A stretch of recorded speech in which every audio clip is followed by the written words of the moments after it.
right. So I am sitting down with Omar, who is the co-founder of TrainYo. And Omar, I am so happy to have this chat with you. Especially, this is kind of historic for me because this will be the last like live chat that I have with somebody in a classroom. So this is a historic event. You get to actually share this with me. Yeah, hopefully it won't be a waste of time and it'll be good. No. So I'm always curious about people's stories. I think those stories are very, very important. So what is your background? We know, and then kind of leading up to TrainYo. So what's your background leading up to starting TrainYo? So I guess in terms of roles and careers, I've always been in sales. So I got my first taste of sales in between, I don't know what you guys would call it. So we'd call it like sixth form in university. So I think that maybe between high school and college for you folks. So that's when I first got my taste of sales. I was doing like door-to-door sales. So it was commission only, knocking on doors, selling Sky. I was doing that for 8 weeks. I loved it, made some good money. Told my dad I didn't want to go to university, and he's like, "No, sales isn't a job, right?" So then, kind of went to university, kind of dropped out. But that's where I got my first test sales, and uni didn't work out. I did an apprenticeship, and then they realized that was kind of boring for me. wasn't any good, so I kind of switched back. Said I did sales before, I loved it, and kind of for the past 10 years, I've been in sales. I sold ad space, did pretty well, then kind of went into recruitment, building out new markets. I think the prominent thing for me in kind of my background is we kind of knew nothing about tech growing up. It wasn't, I say maybe similar to yourself, it wasn't really an industry that we were really exposed to, right? So I grew up in Birmingham, not London, like work class area and things. Like you hear about tech and you hear about lots of people making lots of money and stuff, but you just think it's just not accessible, or you don't know what to do in there. You just think it's developers. You don't really know the roots in. So you grow up knowing kind of like having it's like hearing about maybe a sector, but not really knowing that it's something we can do. And it's only until maybe when I was working in for another recruitment firm, I was about 26, where I kind of done my research. I was building a new market, and that's kind of how I heard about SaaS. And I was like, the first time I heard about it, I was like, whoa.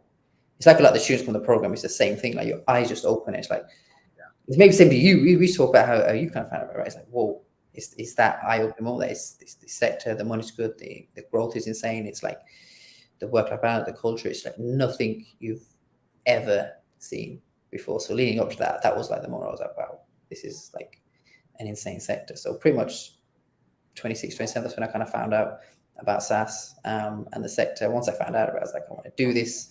So that's when I kind of became an SDR. I had some challenges getting into the space, which kind of led to the creation of TrainYo. So that's pretty much just a high level overview of my career up until TrainYo. In a couple of years as an SDR, did pretty well. And then Sentinel approached me about this, and we're like, let's go, man. Well, and I love it because what I find really, really interesting is you first you'll hear like, oh, there are so many opportunities in tech sales and SaaS sales, like it's just all. And if I get on Indeed or LinkedIn, there's thousands upon thousands of them. But if you also look at, a lot of times on LinkedIn, people say, man, I keep applying to these jobs and everybody wants 2 to 3 years of experience, or at least a year of experience. Nobody's willing to take the time. And on some of that, a lot of people are, we get a lot of hype around, companies say like Chili Piper and other companies that are like cool to work for, very, very successful. And, but they run into this frustration of, well, how do I get experience if nobody will give me the opportunity to get experience? And I think that, then we had what I would call vultures came out, which is those people that prey on so they come out with those income shared agreement, and Yeah. they kind of hide it, and they go, oh, we can get you an $80,000 a year job. And, a lot of these people, like for myself, when I was looking at sales as a teacher, making like $43,000 after 16 years. Oh, $80,000. Oh my God. And then they go, and we only take like 6 to 8% of that. And so you don't really hear the number. You hear, oh, I'm going to make 80,000. And then all of a sudden, like people are so like, they get desperate. And then you guys are kind of, I would call almost heroes from this, because here comes TrainYo. So talk about TrainYo for a second, and kind of what makes TrainYo different from those companies that are like those income shared agreements that are really preying on the desperation of people. Yeah, I think on that side of things, it's a different model. I massively disagree with it. When I kind of heard that people paying so much to get training in an SDR role and to kind of help land the role, it's massive confusion. Like someone kind of first told me about it, I thought it was quite open. I had no idea about the secrecy about it. It's only since I've set TrainYo up, right, I kind of heard that it's not really talked about. People don't know about it, and it can really sting them, and it's on the gross and not the net, etc.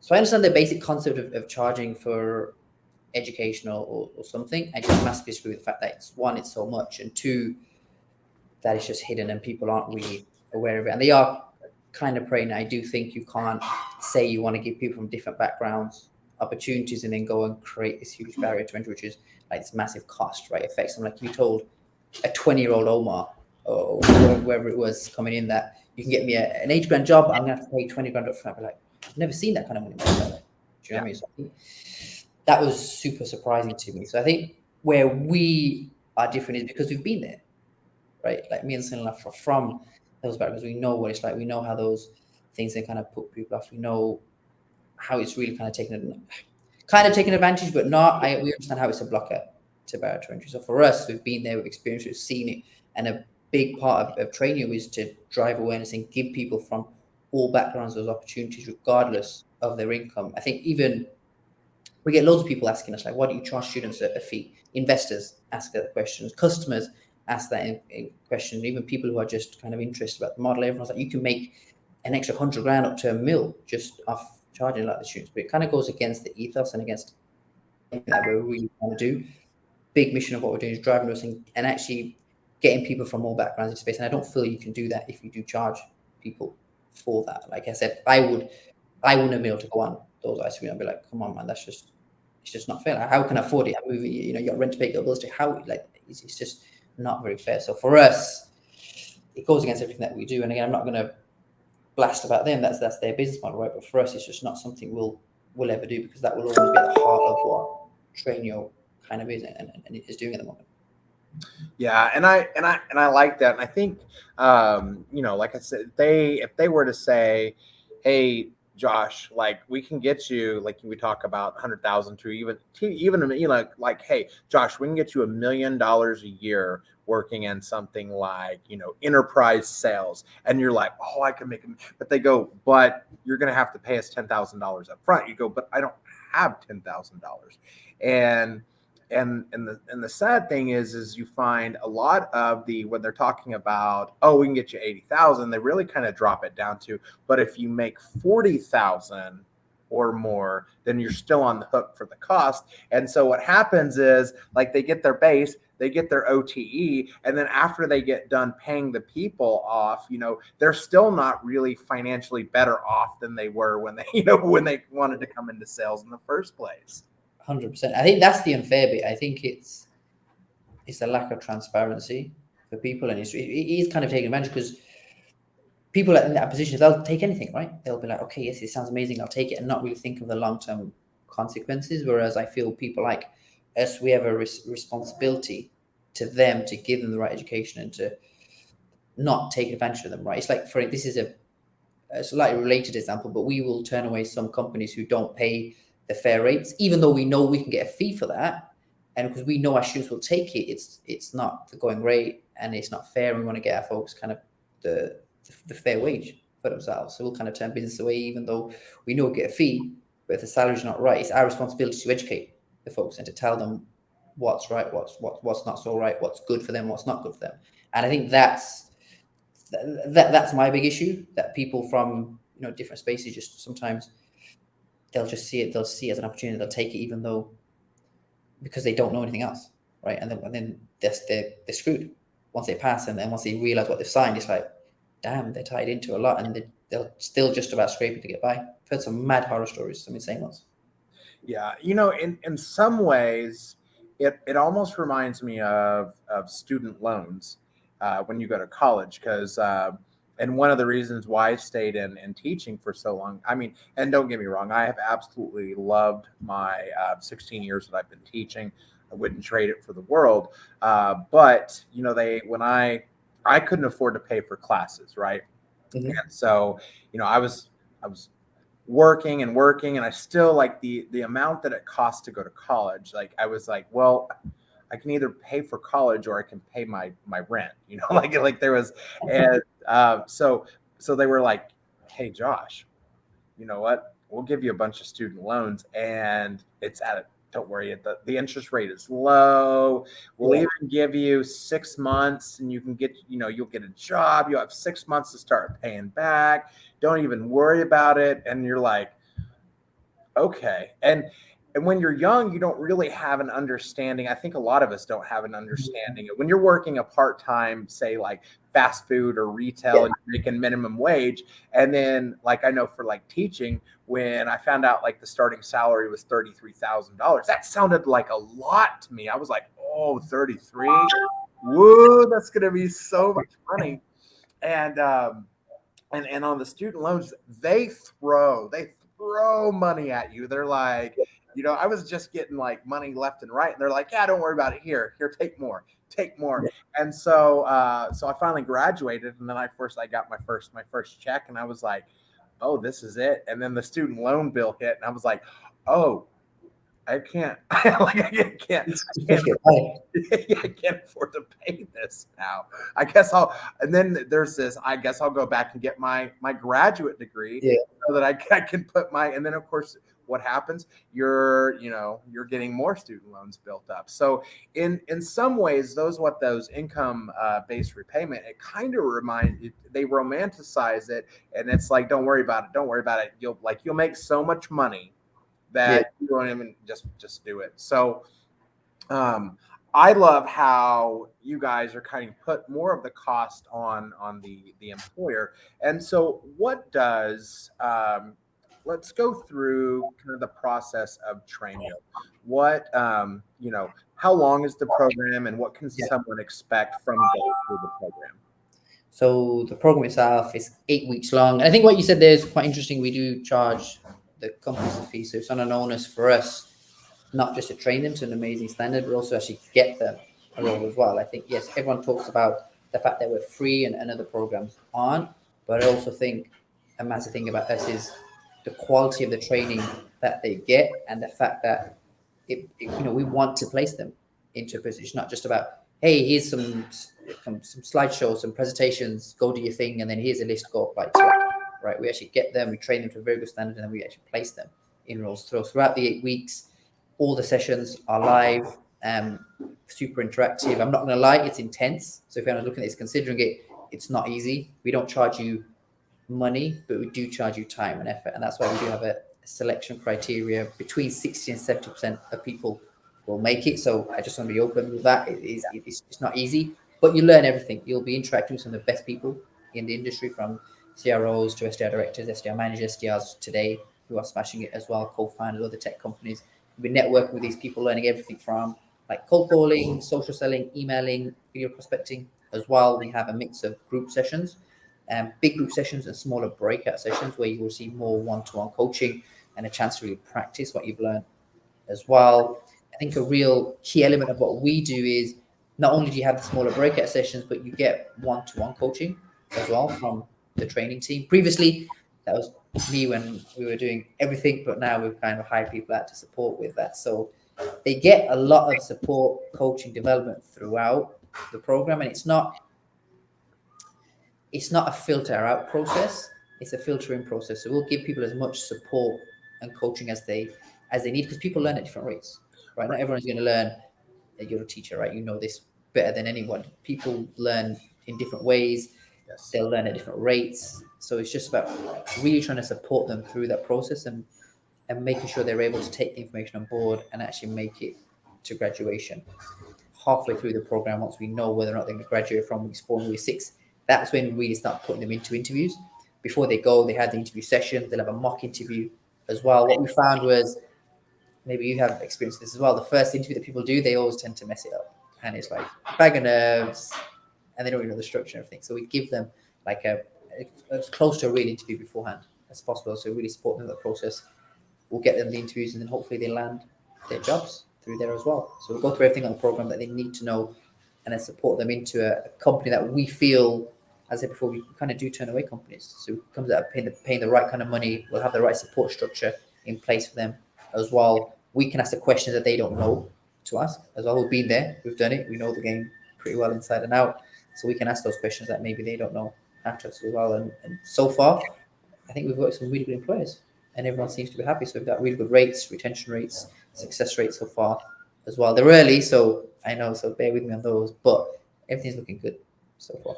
Well, and I think you have the benefit of, number one, because there's not a barrier there. You can get the more people in there, and the companies are, they are investing into the candidates, because then, the more successful an SDR is, or an AE is, the happier and more enthusiastic they are at their job. And that also benefits the company, ultimately. So I think this is super, super smart, because it eliminates a lot of these. Sure, you got to learn the tech stack, you got to learn what the specific company does, but you guys have kind of cut down that onboarding process, which ultimately saves the company money. And here's what I really, really love about TrainYo, because as a teacher, my classroom is extremely diverse. And so one of the things that I absolutely love is the diversity within the classroom. When I was coaching over at Klassen, I was a soccer coach, or, sometimes get mad at me and call me the no, it's football coach, football. And, but you sport team. I mean, yeah, we're going to go with Juventus, but okay. Yeah, they're good. They're all right. Sorry, man. Well, I was going to say Ireland, but they never do anything. So, well, I'll put it. So my grandfather is from Ireland. Yeah. And then, he married a Venezuelan woman. And so so the house is divided between, like, the Celtic side and the South American side. And so we usually go, I'm going for Venezuela, I'm going for Ireland, or we can just go for Barcelona and be safe, so, but and so, within my classroom, like, I even got rid of a lot of the canon text, which is written by primarily white males with white characters. And so in my classroom, we have, authors that are from, India, authors that are from Africa, authors that are from, I have some Spanish authors, I have some Hispanic authors, and the characters, and so that whole LGBTQ, so we have representation for everybody, so that all the students can feel comfortable, because they can see themselves in the literature, and then they're more they enjoy it a whole lot better. And so what I like about TrainYo is you've removed that barrier, so that you can get, because I think you would agree with me that sales and tech can often be predominantly more white male than anything else, and I think that discourages a lot of other people from getting in there. So when you guys are eliminating this barrier and getting more, people of color and women and everybody else in there, that encourages other people, because they see, like, oh, they resemble, and so that encourages me to find success in that role also.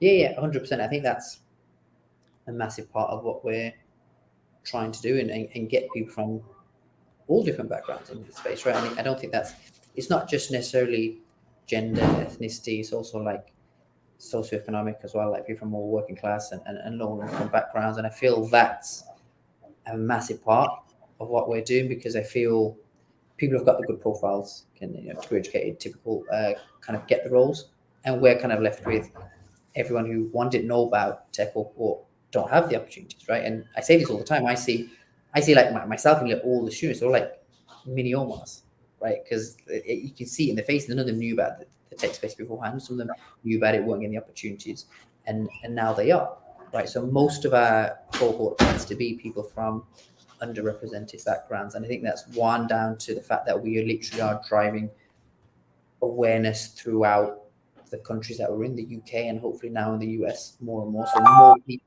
from different spaces are actually aware of tech. We forget, right? We do live in a bit of a bubble on LinkedIn in the tech space. We actually forget that how much of the population doesn't actually know about tech, right? And if we generally forget that. Like I speak to people and they just assume that everyone knows about this space, but Yeah. they assume it, right? But the majority of people don't. So I think a big thing about trying to get people to backgrounds is giving them the awareness, but then also because they're from different backgrounds, they may not always know how to present themselves or say the right things.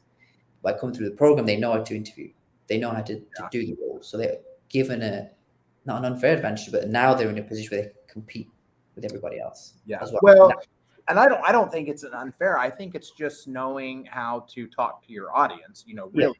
Totally. And like coming from an education background, I know how to interview with principals and superintendents. Like there's certain words that I use. They're going to ask me things and I know how to phrase it, certain metrics and things like that.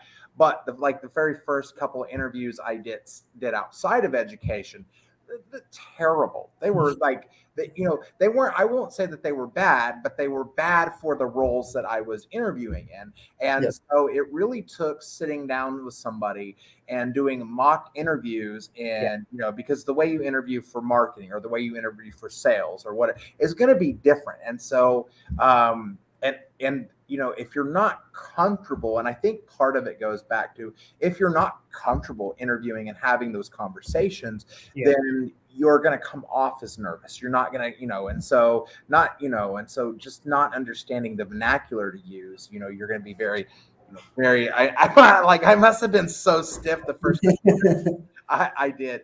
But after I feel like I spent so much time mock interviewing that on my last few interviews, we're just having a conversation, because I know what you're asking. I know what you're looking for when you're asking specific questions. So, 100%. And I think you mentioned a good point previously as well. I remember now about seeing people like you in the position and doing well. Like I have so many of the SDRs that kind of tell me, they were so happy with seeing, like we've got some of the mentors who are SDR leaders and stuff, and they were saying, it's so cool seeing people like them in similar positions.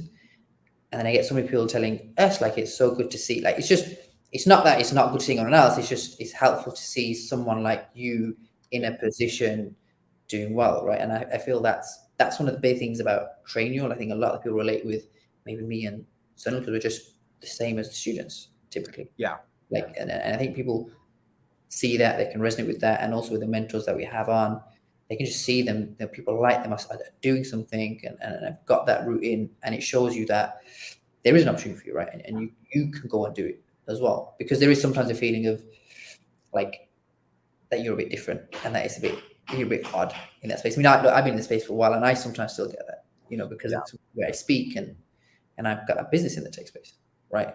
And I feel that. So the students can definitely feel that as well. And I think that's massive, and seeing people like them has a massive impact, I think. Oh, I agree with you. The last school that I worked at, it was funny because I was the only male in the building. The principals were female. All the other teachers were female. And so I just remember whenever meetings and stuff would happen, I would just sit there and be quiet because I was like, I'm not even gonna rock this boat. And so you're absolutely right, is that when you see people that you feel that look like you feel more comfortable in the space. And I think that's what is important, is creating, to a space that is comfortable and inviting for everybody. 100%. And you'd be surprised at how many students will come to me and tell me that with the companies they're interviewing, are they championing diversity? The fact that they already work with us, it kind of shows them, okay, maybe they are actually, they do care about diversity and it's something that they're passionate about. And they'll tell me, it's good to see that there was a mix of people in there, or there's a mix of genders in there, or sometimes they'll be like, there's, they're all pretty much the the same there? Is it okay for me to kind of go there? Will they be support to me, etc.? So it's definitely, I know companies are they're on this hunt for talent, right? And the market is moving so insane. And these are things that students come back to me, and it's weird, like picking up on these little things well and saying, okay, so this is quite mixed. It looks like they're super open, or these folks want so much, so it's still okay for me to go for them. Man, I love it. I've got my my students coming in, but Omar, I felt like this conversation was important because I feel like TrainYo really needs to be more people need to know about it, because I absolutely love what you guys are doing, and I think it will encourage others to pick up the gauntlet for diversity and inclusion, and bring this awareness to people that are not aware of what's out there. And so, man, I love you guys for this a lot, and yeah, I totally like rep you guys out all the time as much as I can. Yeah, man, look, appreciate the support. I can see you online as well. And yeah, I think the only way to kind of tackle these things is by more and more people kind of talking about it, like yourself, bringing it up, so that we appreciate support, backing it as well. And yeah, like hopefully can have a chat with my students as well sometime. Yeah, absolutely. Well, we did. I had started interviewing women in sales leadership and different leadership, SaaS and tech, because a lot of the girls I teach, they were not even aware of those roles out there. And so I've interviewed I completed 64 interviews, and I made and everything from recruiting to UX design to tech sales and I made sure that we had every different ethnicity represented, so that way for my students that are Hispanic or Black or Indian or whoever it may be, they're going to find somebody that they go, oh man, if they're doing that, I can too. And I think giving them opportunity is so awareness and opportunity is so important. Yeah, that's big. Are they on YouTube? Are those videos out? They are. I'll send you the link so you can watch them. Yeah, I want to send you some of the people because sometimes you get people that can't do sales, they can do other things. I think it'd be massively helpful for me to have that as well. Don't mind? Don't mind at all. All right, wicked. I think you got your class students coming. Yeah. All right. We'll talk soon. Appreciate you coming on here. All right, wicked. Thanks, man. Appreciate it, man. Catch you. What's up?